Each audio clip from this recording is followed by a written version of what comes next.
Good evening or good morning or good afternoon, wherever you are in the world. Sending you a wonderful, wonderful day today. Hoping you're well and hoping you're safe as well. Thank you for joining me. Tonight's episode right here in Bridget's Healthy Kitchen, I'm going to be teaching you guys how to make a wonderfully delicious, fragrant red curry. Now this is kind of tying into what we were doing last week, all week, which was our celebration of the beautiful cuisine of Thailand, but it's also tying into what we're doing all week this week, which I am hoping to introduce you to the concept known as 30 plants. So you know, normally you would count calories or maybe you count carbs. I'm gonna say forget all that. What we need to focus on is counting plants. We need to try and get at least 30 different varieties of plants into our diet every single week. And probably the best way to do that is literally to make yourself a list, which is what I've done. I've created a little bit of a food diary that I'm sharing every single night on Bridget's Healthy Kitchen, our private support group, showing you what my day has been like, what I've eaten, and also how many plants I've consumed. Now, just remember, plants are so many different things. So plants consist of obviously vegetables, that makes a bit of sense, so vegetables, especially those dark leafy greens, but also fruit, things like berries and apples and oranges and pears, things along those lines.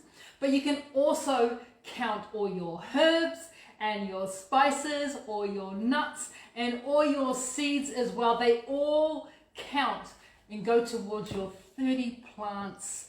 Well, I'm calling it hashtag 30 plants for the week. So I'm hoping you're keeping a list, because I suggest you do, because it's been really eye-opening for myself and Mahi this week as I've been counting all the plants that we consume to make sure that we get a good diverse range, because that is the best way to build a really strong gut microbiome, which is what we all want. It is literally the nirvana of gut health, is having a big diverse range of bacteria that call you home. And when you eat more and more plants, you feed and you support that wonderful microbiome that lives inside of you, that calls you home.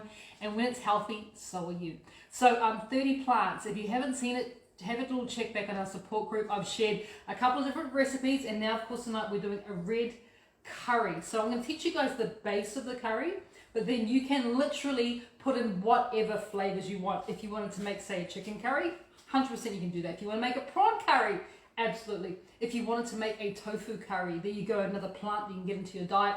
And of course, if you just wanted to go straight vegetarian, add different types of vegetables, 100%. Once you know the base of this curry, you can use it for so many wonderful things, and it tastes so delicious. Like, it is literally, Mahi and I were licking our plates. It is really, really good. So come on down to my bench. Let's get into the recipe.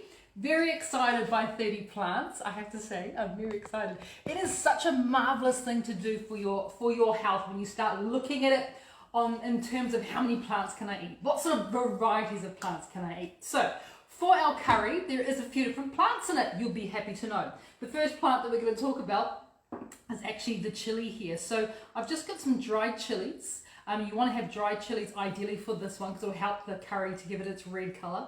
And it's going to be up to you how many chilies you add. I have about 2 chilies about that size, sort of medium-sized chilies. So you could add 1 to 4 chilies depending on how you like your curry. I'm not going to tell you whether you need to have more chilies or less. I'll leave that up to you. Just be mindful that chili, when eaten in substantial quantities, can inflame the gut. So just be a bit careful. So you want to soak your chilies, your dried chilies, in boiling water for about 20 minutes or until they soften. And I'm going to make the paste straight into our food processor, because as I said in the little blurb, this is a quick curry as well. So 1 to 4 chilies, dried chilies, goes in there first. We're also going to be adding in another type of plant that you may not have used before. I'm hoping that you try and search it out. In this little bowl here, I have these little leaves. Now these leaves are called kaffir lime leaves, and literally smell it. They smell like limes. They are amazing. And they literally give the most incredible flavor to this curry paste. You do not want to leave these out. I suggest you go and search them down. We bought ours from our local Asian supermarket, but I've even seen them in like Coles and Woolworths in the normal supermarket. They do sell them in the herb section. So you need about 5 of these kaffir lime leaves. And then just taking a sharp knife, you want to slice them into small pieces, because putting them in whole, our little machine may not be able to get through it. So we just want, and even just cutting them, oh my God, the smell that is coming off that now is really quite incredible. So those go in there. The next plant that we want to add in here, and once again, we're going for as many plants as possible. This is just some lemongrass. This is one stalk of lemongrass, just the white parts only, about, once again, about that much, if you can see my fingers. And I've just cut it up into small pieces. That's going to go in there as well. So already we've got 3 plants in here. And we haven't even come anywhere near to finishing this paste. So the next plant I'm going to introduce you guys to, this, I know it looks like ginger, but this is actually called galangal. So it's part of the ginger family, but whereas ginger can be quite peppery, this is a little bit more mild. So if you can find galangal, it's a really good idea to add it in. If you can't find galangal, then there is nothing stopping you from adding ginger, so replacing it with ginger. But if you can find it, I suggest you just go and have a look, because it's one of those things that, you know, it's great to have in your fridge, especially if you love making curries and having Thai food or Asian food. It really is quite helpful. Yes, Mahi? Karen asks, can you use chili flakes? Can you use chili flakes? Yes, you can add chili flakes. I don't know how many, Karen. This is dried chili flakes. You probably want to look at maybe, I'd say 3/4 of a tablespoon is probably going to be equal to 1 to 2 chilies. So yes, you can use it, but I'm not entirely sure of the sizing. So I've just removed that. I'm going to save that actually. That can be used in soup or stock. That's just the peelings. And the piece of galangal that you want is probably about the size or the length of your thumb. That's a good way to judge. And by the way, this amount of paste will give you enough for maybe 4 to 6 serves. So it's a really, really decent amount of curry paste that we're going to make. So once you've got your thumb-sized piece of galangal, you just want to cut it up into little pieces, not too small, just something that your machine's going to be able to get through. That then goes in there as well. And the next one we're going to do, of course, a bit more aromatics, and this time it's garlic. If you've got whole cloves of garlic, you probably want to add about sort of 5 to 6 whole cloves of garlic, but I've got mine already chopped, so I'm just going to be adding 1.5 tablespoons. Yes, it's a bit of garlic, but garlic's so good for us. Garlic's so good for us, it's absolutely fine. So that goes in there. So how many plants have we got so far? 1, 2, 3, I've lost count. 1, 2, 3, 4, 5 so far. That's pretty good. Let's add some more. 6. You want to take yourself up a small red onion, chop it up into chunks, and that is going to go in there as well. It's amazing when you start looking at food like this. You do realise, you might be thinking to yourself, I don't know if I eat that many plants. You got 6 in here already. So you're doing really, really well. And it's sometimes, like I said, it requires you to maybe just keep a bit of a food diary to see how many you eat. And if you eat under the suggested 30 varieties a week, then you might want to see how you can improve that and get more vegetables or more plants into your diet, because they really are so good for our gut health, all that fibre. So once your onion is in there, the last ingredient that I'm going to be adding, this may be another one that you want to go in search of. So this is known as fermented shrimp paste. So that may sound really not very pleasing. You'd be like, what? Why would I want to add fermented shrimps to my dish? If you love Thai style curries, chances are you've consumed quite a bit of this. It is quite popular and quite well known within their curries, so don't be afraid of it. Please don't be afraid of it.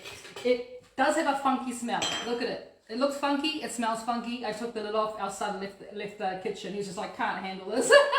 But once it's in the curry, it is the secret weapon when it comes to this curry. So you want to search it out. You're looking for shrimp paste, and literally the only ingredients in this is shrimp paste and salt. Those are the only 2 ingredients in here. Like I said, it smells funky, but not completely bad. It's not like, you know, I've smelt worse, put it that way. I've definitely smelt things that have been fermented that smell a lot worse. So you want to add in 2 tablespoons of this fermented shrimp paste, also known as balakan, into our little dish here. And like I said, put the lid on securely because it's got a great smell. It's got a wonderful smell. All right, lid goes on.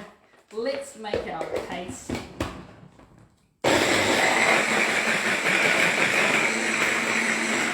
get a good mix, and at the same time you also want to,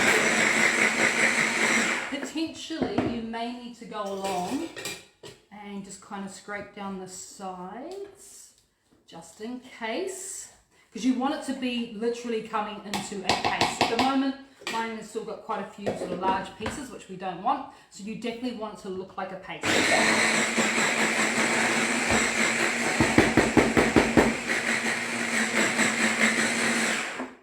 Get in there, a few little scrapes down. Oh, it's smelling very interesting. Let me tell you that. It is smelling, it's not funky, but it's interesting. That's all I'm going to say about it.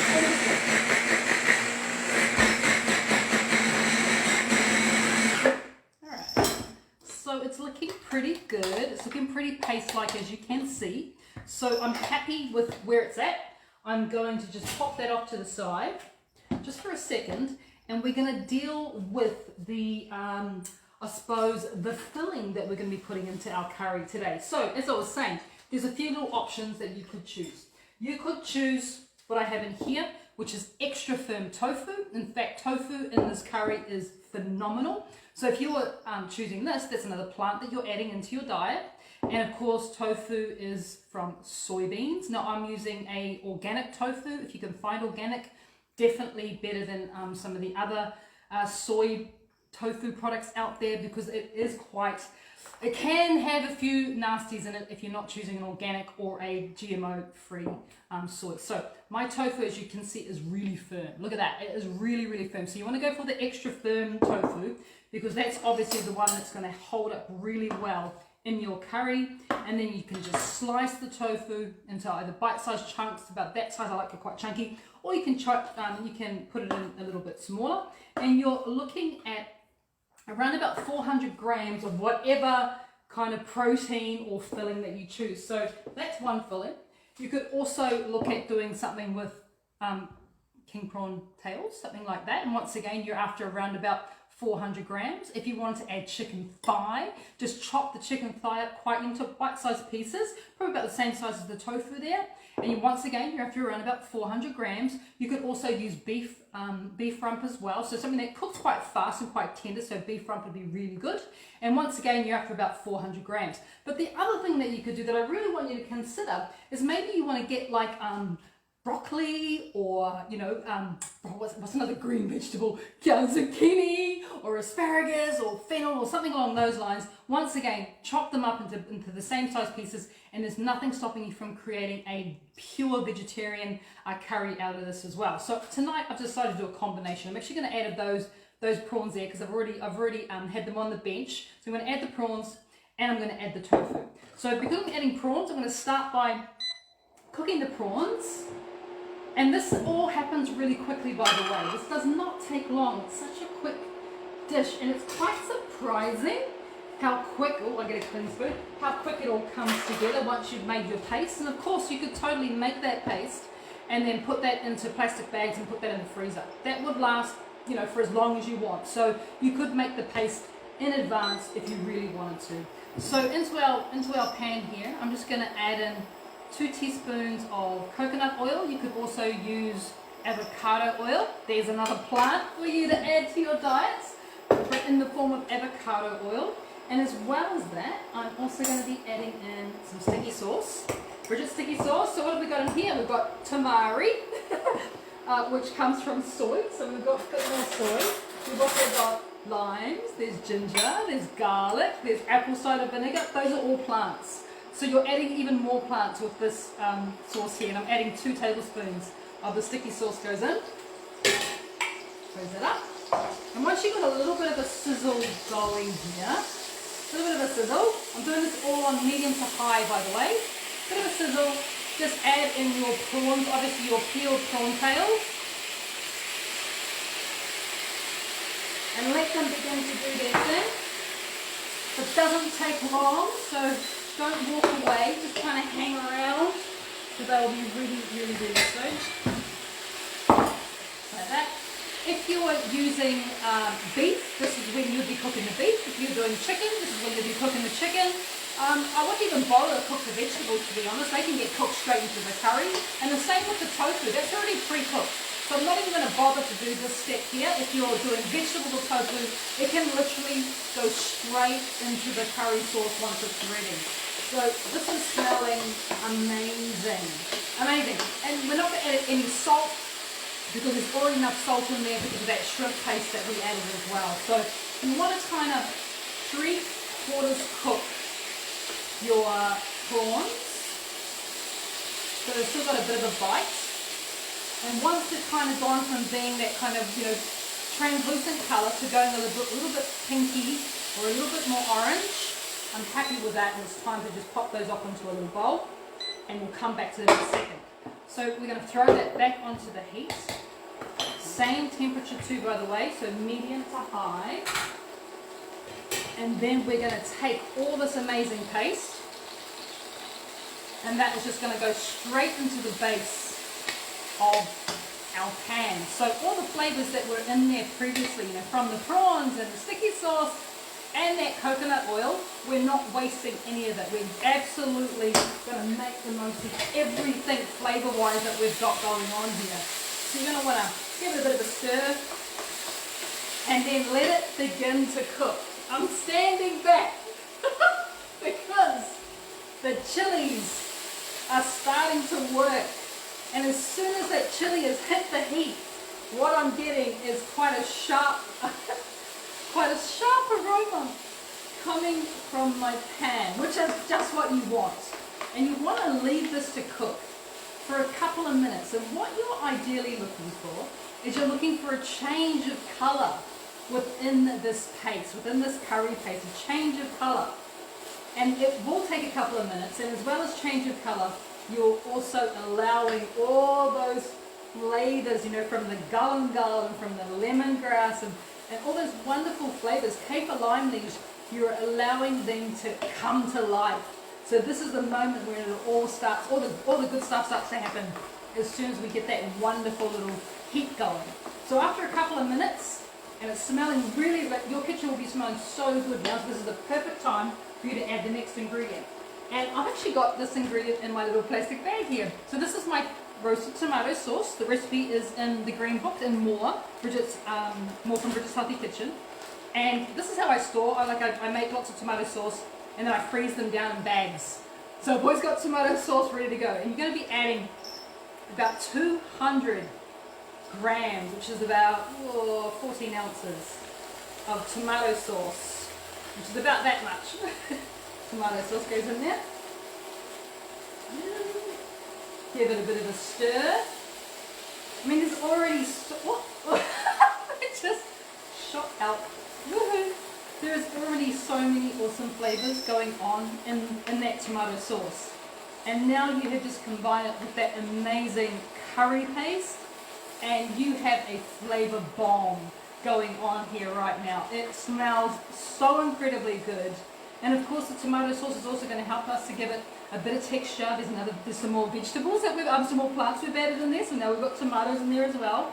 But just the robustness of the flavour, it is absolutely sensational. Like I said, Mahane and I were licking our plates when we tried this the other day. Alright, so once it's at that point, looking good, bubbling away, we're going to add in, first we're going to add in a little bit of fish sauce. So 1 to 2 tablespoons of fish sauce goes in there, and that's to taste. So I would suggest you start with 1 and then go back later on and see if it needs a little more. So now we're getting to the stage of beginning to balance the flavours out. So we've got our fish sauce in there, we've got all this acid from the tomato, we've got the salt from that fermented shrimp paste. We need a bit of sugar, or a bit of sweetness, I should say. And we're going to be doing that with our fibre syrup. And once again, 1 to 2 tablespoons of fibre syrup now goes in there. And this is going to help to really balance this curry out. Alright, looking good. I am now going to move on. So I've got a whole can, which is 400 mils of coconut cream. I'm using an organic one as well. And you want to add the whole can into here. There we go. A whole can goes in, so it's about 14 ounces. Or 400 grams of coconut cream goes in there. Give it a bit of a stir. And now you're sort of seeing it all coming to life. Now, if you wanted to, this would be the perfect time for you to start tasting it for flavour, because you want to see what's kind of happening in there. Now, has it got enough chili? Does it have enough sugar or sweetness? You know, is there enough sour flavours in there as well? And this is that whole concept of things being so wonderfully balanced when it comes to especially to Thai food. So I'm going to have a bit of a taste. Wow. Oh, it's so good, mate. It's so good. Oh, jeez. There's nothing really that I need to add into there. Maybe the only thing that I could possibly think that it may need, I might actually add later, which is a little bit of lime juice. So that a little bit of that sort of sweet sour. But the flavour is really, really good. Like really, really good. And you've now created this base where you can start to add your bits and pieces into it. So of course, turn that down, it's bubbling away. Turn it right down. There's tomato stuff everywhere in this kitchen. Alright, so my prawns are going to go straight back in. I'm also going to add in my tofu at this time as well. If you had vegetables, this would be the perfect opportunity for you to add your broccoli and your asparagus and your zucchini or your fennel or whatever it is you're using. This is a perfect time to add this in as well. If you're adding in, if you're making a chicken or a beef one, you would add in the cooked chicken and the cooked beef. Because this is literally all you have to do. And it is kind of ready. Now once again, I've forgotten to get fresh herbs from the garden. You want to give it another try? Basil, coriander, mint. Just a little handful. Thank you. Okay, so this is looking so good. I gotta taste it again. I gotta taste, just in case, right? Just in case. Oh, it's marvelous. It is so marvelous, and you can see there's a lot of sauce there. So if you come to this point and you think to yourself that your sauce is a little bit thick, it's a piece of chili. It's a little bit thick. There is nothing stopping you from adding either some coconut water in here just to thin it down a bit. You could also add kombu water. You put another plant in there, which is the sea vegetable. So if you do find it a little bit thick, most definitely there's nothing stopping you from watering it down, because it is such a robust curry. It actually doesn't need, it doesn't need to be so thick, because there's so much incredible flavour in this sauce. All right, time to plate up. So I told you it was a quick curry. So fast, but so wonderful, right? It's so incredible. All right, here we go. Oh, my hair's back. I have faith. I'm going to close my eyes, put them in my hands. Here we go. Ah, look, he's done a great job. So what has he got there for me today? He's got some mint. He's got some coriander. Oh, he's even got some Vietnamese mint. Lovely. And he's got a bit of basil. Perfect. We're going to use that to top our curry, because that's going to help once again with lots of flavour. And normally you'd think, oh, yep, she's going to add some cauliflower rice now. I'm like, nah. In fact, I'm going to attempt to not even eat any cauliflower this week, because I know it's a vegetable that we eat quite a lot. So I'm going to attempt to not eat cauliflower this week and eat lots of other things. And one of the beauties about this robust curry is that when it is time for you to decide to eat, there is a number of things you can serve it with. One of my favourite ways to serve curry, now that I don't eat rice, is with bean sprouts, because they're so wonderfully crunchy. And so I always start with a layer of crunch, and they're so cheap too. You can buy a huge bag for $1. So I always start with a layer of bean sprouts, which is just such a great way to get some texture into your curry, which is fantastic. And the other thing I'm going to do, because it's all about the 30 plants this week, is I'm actually going to add a little bit of ground wakame, because once again we're talking about sea vegetables, and sea vegetables are so incredibly good for us. So I'm going to add just a couple of pinches of ground wakame just to my bean sprouts, which is good. And then I'm going to actually top it off with a little bit of the salad we made for lunch today. So in my bowl here, I have, it's basically a fresh cucumber, a pickled cucumber and fennel salad that I made for lunch. I thought, man, that would be really nice under the curry. So that's what I'm going to add under here, is this beautiful salad. We've got the crunchy cucumber, we've got the sour pickled fermented cucumber, And then we've got the wonderful thinly sliced fennel. And now you've got even more texture, not a bit of rice inside, no cauliflower inside. I have nothing against cauliflower, as you guys know, but I'm trying to see that we can try and eat as many other things as possible. Looking good, right? Talking about other things, before I finish it off, I just want to show you what I have behind me. Check this out. Oh, can you see what I have here? Talking about variety, right? Any one of these amazing dark leafy greens, I've got them all at my Asian grocer. I've got this one here is like a water spinach. It's like a spinach. I've got this one here, I believe is choy sum with the lovely yellow leaves. I have some Chinese broccoli as well, and I also have some English spinach. So I bought all of these for around about $1 a bunch at my Asian grocer, and if you wanted to, you could treat them very much like normal spinach, all of them. They're all the same, right? Treat them like normal spinach. And you want to cut off the ends, give them a good wash, and then cook them really quickly in just a big pot of boiling water for about 20 seconds. Drain them, put them under here, and then serve your curry on top. We did it yesterday with our curry. It was amazing. So just think about all those cheap, plentiful, and so incredibly good for you big leafy greens. They're all part of your 30 plants, and they just taste so good underneath curry. If you've never thought you could try, please try it. It is amazing. All right, so let's now just serve up our beautiful curry. Have a ladle. Oh my gosh, it's so good. Seriously guys, this is heaven. And even now, with that bit of tofu, we've got the king prawns if you want it. It is just such an elegant but very, very delicious dish. One more piece of tofu, because who doesn't love a bit of tofu? Oh, oh, Mahi's got a question. Yes, sorry, Mahi. If you're allergic to shellfish, what would you substitute the prawn paste with? Okay, if you're allergic to shellfish, there isn't really a substitution for shrimp paste. You could still try to make the curry, but you won't get this authentic flavour. So what I would suggest that you do is, I have some other styles of curries. Where would you find them? On Bridget's Healthy Kitchen. I do like a mussumum curry, which is another style.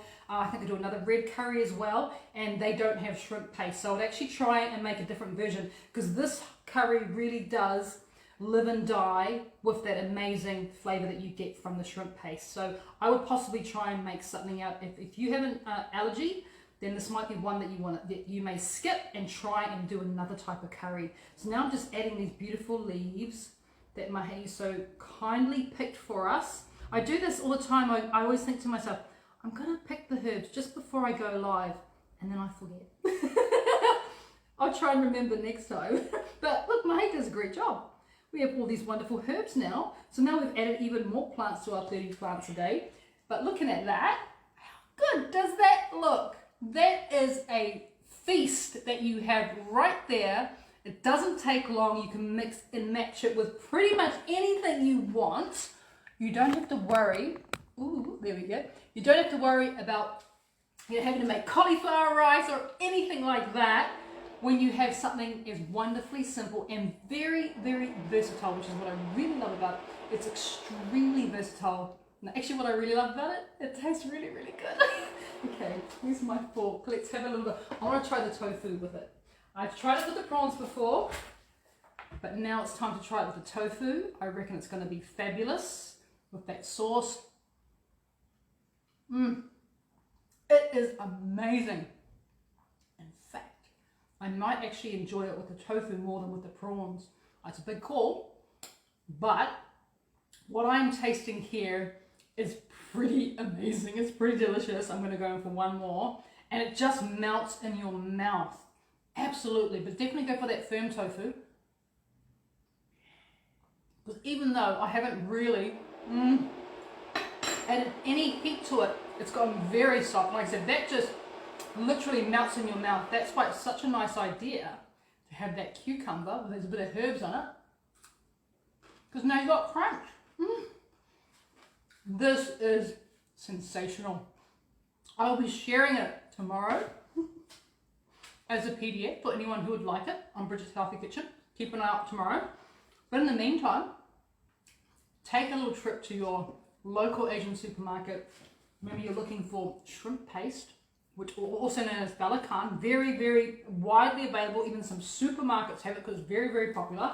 You're also looking for Go and Go, another part of our 30 plants. If you can't find it, remember you can add ginger. And the other one was those wonderful kaffir lime leaves, which are just, they really do impart such an incredible flavour into this curry. You don't want to miss out on that one as well.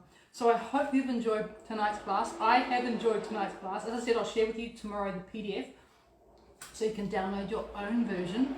We have more recipes to share this week, and of course we have Q&A Friday coming up this Friday. Until then, I hope you stay well, I hope you stay safe, and I look forward to seeing you all back here again in Bridget's Healthy Kitchen. Take care everyone, have a good night, bye!